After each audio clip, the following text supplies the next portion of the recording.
আর এক দলকে বলবে যা বাঁশবাগানে গিয়া কবর খনন কর। আর এক দলকে বলবে তাড়াতাড়ি গরম পানি কর, চিরবিদায়ের গোসল গরম পানি কর।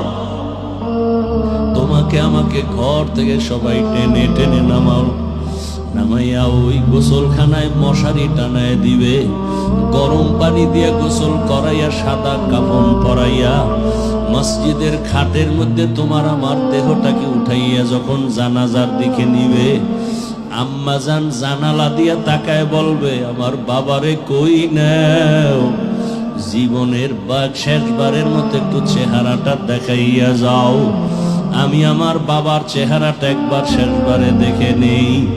ও আল্লাহর বান্দারা, জানাজা পড়ায় যখন কবরের ডাশে নিয়ে যাবে এমন এক বাঁশবাগান যেখানে দিনেও যাইতে বড় ভয় লাগে।